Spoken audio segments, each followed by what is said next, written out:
Good morning. ଶୁଭ ସକାଳ ପିଲାମାନେ, କେମିତି ଅଛ? ଆଶା କରେ ତମେମାନେ ବହୁତ ଭଲରେ ଥିବ। ପ୍ରତ୍ୟେକ ଦିନ ପାଠ ପଢ଼ୁଥିବ, ବିଦ୍ୟାଳୟକୁ ଯାଉଥିବ ଏବଂ ମୋର ଭିଡ଼ିଓ ଗୁଡ଼ିକ ସବୁଦିନ ଦେଖୁଥିବ। ଯେଉଁମାନେ ପ୍ରଥମ ଥର ପାଇଁ ମୋର ଏହି ଭିଡ଼ିଓଟିକୁ ଦେଖୁଅଛ, ଚ୍ୟାନେଲଟିକୁ ଲାଇକ୍ ଏବଂ ସବସ୍କ୍ରାଇବ୍ କରିଦେବ। ତ ଚାଲ ଆଜିର ଭିଡ଼ିଓଟିକୁ ଆରମ୍ଭ କରିବା।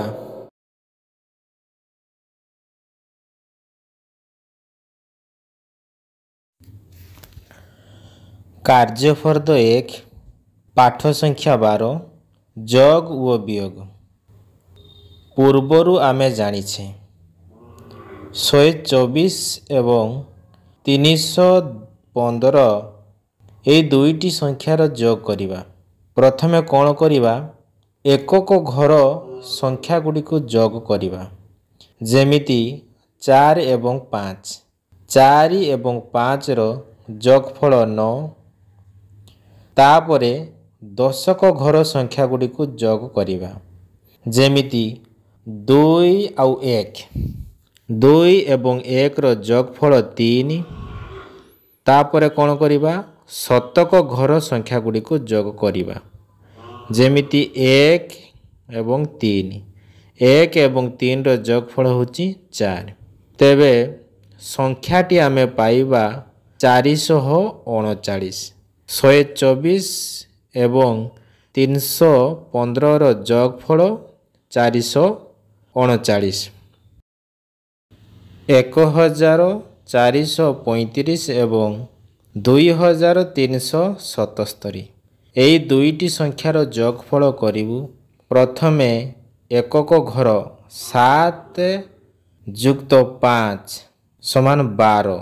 1 10 2 1। ଏଠାରେ ଏକକ ଘରେ 2 ରଖି ଦଶକ ଘରକୁ 1 ନେଇଗଲୁ। ଦଶକ ଘରେ 7 ଏବଂ 3 ଯୋଗ କଲୁ, ତାର ଯୋଗଫଳ ହେଲା 10। 10 ସାଙ୍ଗରେ 1କୁ ଯୋଗ କଲୁ, ତାର ଯୋଗଫଳ ହେଲା 11। ଦଶକ ଘରେ 1 ରଖି ଶତକ ଘରକୁ 1 ନେଇଗଲୁ। ଶତକ ଘରେ 4 ଏବଂ 3 ଏବଂ 1କୁ ଯୋଗ କଲୁ, ଯୋଗଫଳ 8 ହେଲା। ହଜାର ଘରେ 1 ଏବଂ 2ର ଯୋଗଫଳ 3। ତେବେ ସଂଖ୍ୟାଟି ଆମେ ପାଇଲୁ 3812। 1 ନମ୍ବର ଯୋଗ କରି ଯୋଗଫଳ ନିର୍ଣ୍ଣୟ କର। କ 43 ଯୁକ୍ତ 35 78। ଖ 23 ଯୁକ୍ତ 48 71। ଗ 613 ଯୁକ୍ତ 158 771। ଘ 715 ଯୁକ୍ତ 65 780।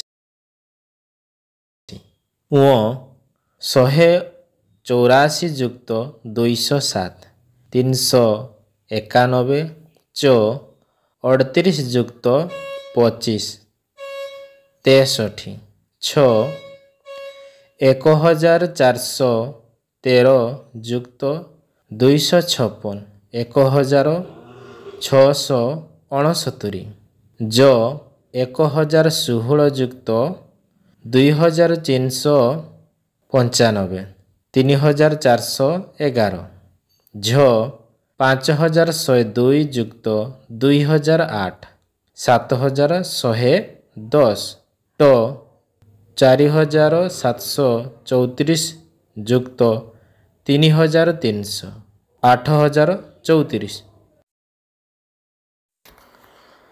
2 ନମ୍ବର ପ୍ରତି ଧାଡ଼ିର ଶୂନ୍ୟସ୍ଥାନ ପୂରଣ କର। 10 ଅଧିକ ଯୋଗ କରି ଲେଖିବା, ପୁଣି ତା ସହିତ 100 ଅଧିକ ଯୋଗ କରି ଲେଖିବା, ପୁଣି ତା ସହିତ 1000 ଯୋଗ କରି ଅଧିକ ଲେଖିବା। କ 3560। 3560ରେ 10 ଯୋଗ କଲେ 3570। 3570ରେ 100 ଯୋଗ କଲେ 3670। 3670ରେ 1000 ଯୋଗ କଲେ 4670।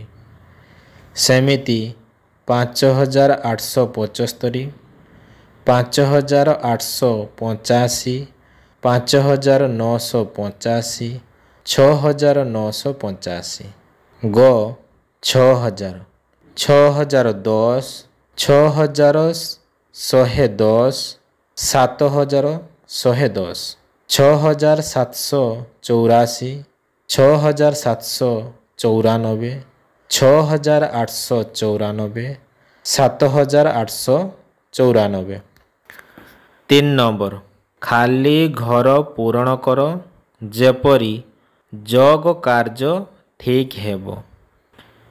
415 ଯୁକ୍ତ 302, 717।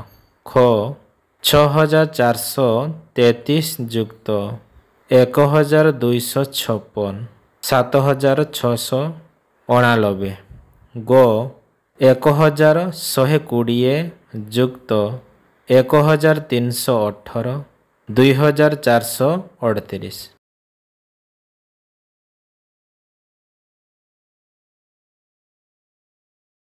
4 ନମ୍ବର, ଗୋଟିଏ ଧାଡ଼ି ତୁମ ପାଇଁ କରି ଦିଆଯାଇଛି।